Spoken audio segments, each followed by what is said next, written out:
A Nanda falou, aula para professores de yoga. Errar um sânscrito ou não fazer uma aula que seja interessante para outro professor. Ananda, dar aula para outro professor de yoga é um desafio, geralmente, mas é também gostoso. Por quê?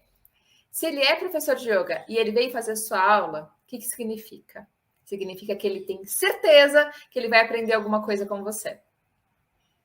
Então, olha só, ele está te dando um voto de confiança. Não sei, eu acho que eu já contei aqui que a primeira aula de yoga que eu fiz na vida, como professor de yoga, né, eu fiz aula com ele, gostei, e aí depois, no dia seguinte, eu fiz uma aula de 2 horas e já me matriculei na escola. E aí, esse professor saiu de lá. Anos depois, esse mesmo professor, ele voltou, mas ele falou que ficou um tempo na vida. Ele bebeu álcool, fez um monte de coisa, e aí, quando ele voltou, ele falou, preciso voltar para a aula de iniciante de novo. E ele foi fazer a minha aula de iniciantes. Então, a primeira pessoa que ministrou a aula de yoga para mim, depois se tornou meu aluno na aula de iniciantes. E tempos depois ele foi fazer minha aula intermediária, tá? A aula de yoga propriamente dita. Mas isso foi curioso. Eu me senti um pouco desconfortável naquele momento. Mas ao mesmo tempo, legal, porque aí significa que ele confia no meu trabalho. Ele acredita que eu vou ensinar alguma coisa para ele. Então isso é bacana. Olha o voto de confiança. Às vezes o aluno confia mais na gente do que nós mesmos. Olha que curioso, né? Olha, abre o peito. Eu tento evitar falar, porque eu falava também. Porque abre o peito, parece que vai pegar uma faca e vai cortar o peito do aluno, né?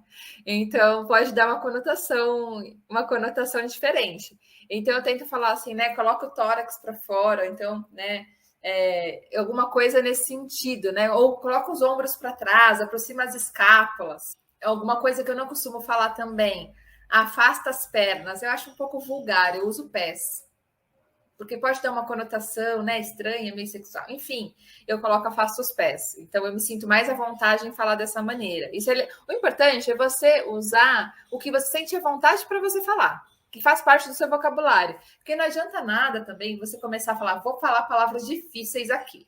Aí você começa a colocar um monte de palavras complexas que não faz sentido para você. Aí também não funciona, a aula não fica gostosa, fica robotizada, tá?